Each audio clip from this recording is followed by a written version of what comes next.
Hello YouTube, this is iNickelodeon doing a deck profile on my agents.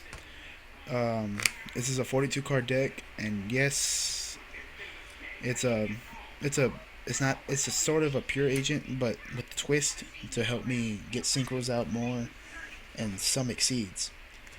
Well, tell me what you think, and here we go. I run two Agent of Mystery Earth. The the reason why, of course, to search out the other agents. I run three Agent of Creation Venus, of course for Shine Balls, and then Exceeds. One Agent of Miracles Jupiter. The reason why I run it is because if I have an agent in the grave, I can remove it and then target this, and then it gets 800 boost, so it's a 26 beater. And plus, if Gotcha's on the field, it becomes a 3,000 beater in one turn. I run, of course, the three Mystic Shine Balls, you know, from Venus, targets for Venus. Three Master Hyperions, of course, that's the boss monster in the deck. One Archlord Christia. In case you're wondering why one, it's because when I used to run two, I didn't want to have. They're usually dead in my hand because I only can bring one out at a time. So I decided to cut it down to one to see how it runs, and so far it's been very well for me rather than hand clutter. Marshmallow, just because I can set it, they lose 1,000, and plus it helps me stall. That way I need what I need to do. One Herald of Creation, well, Herald of Orange Light. The reason why, toss it with another fairy, destroys like a Veiler but better. I'll run one because that's all I have. One Honest, of course, for all the light targets we in the deck. Two Veilers. Yes, I run Veilers. The reason why is because I don't have the Herald of Orange Light.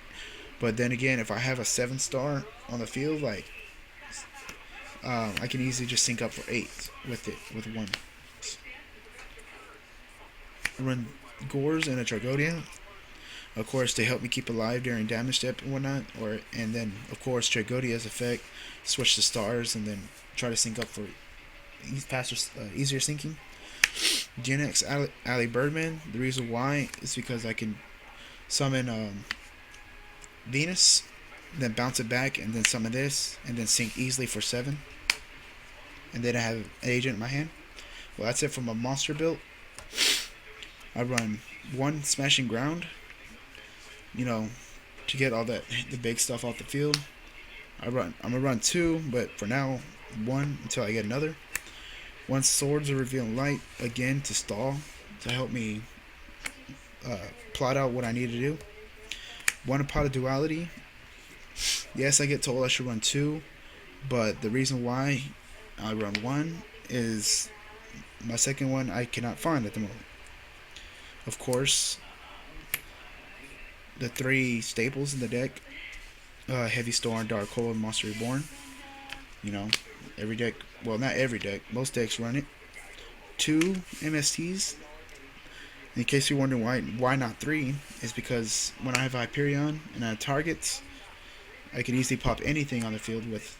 So it's basically like another one. The huge revelation is over.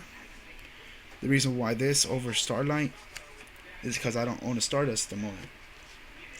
But the thing is about this, it works the same way, except instead of summoning Stardust, I banish the card that does it, which is still a plus for me, I believe. One Safe Zone. I'm still debating about keeping this in the deck or not. If I get a second one, I'll run both, I believe, to help keep my heavy hitters on the field. The only downside is they space it, I lose them. Two Dimensional Prisons. Of course, to protect from direct blows and monster dying. Two Bottomless. To keep the big hitters and keep my agents alive when I need alive. Double Mirror Force. The reason why I run two is because most people run one because they think it's overrated and whatnot, but I run two just because they don't expect the second one to be run. I run double compulse because, of course, keep the field clear when I need to, or just in case, protect my own. And of course, the Solemn Brigade. The only bad thing about the Solemn Brigade, yes, it helps you stop stuff that I need to stop, but the only downside is it's at a cost, of course. Well, that's it for my main deck. And like I said, it's 42 cards. Well, now for my extra deck. Of course, my 2 stars, Gotchi, because for the Shine Balls to help give that boost.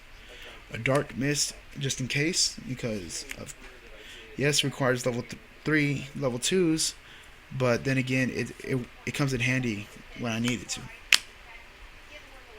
Tempo, for my 3s, and the reason why everyone should run a Tempo, they have Zen mains, summon, detach, make them waste their materials. A Giga Brilliant to give my monsters a 300 boost permanently, but I rarely use it. So then of course Zen mains, but then again Zen mains I rarely use it too because it's like a last resort if I need to be on defense. That's it for my XYZs, but now it's for my synchros.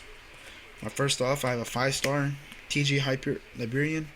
Of course, if I get this first on the field, and then I do more syncing, I draw a card with it.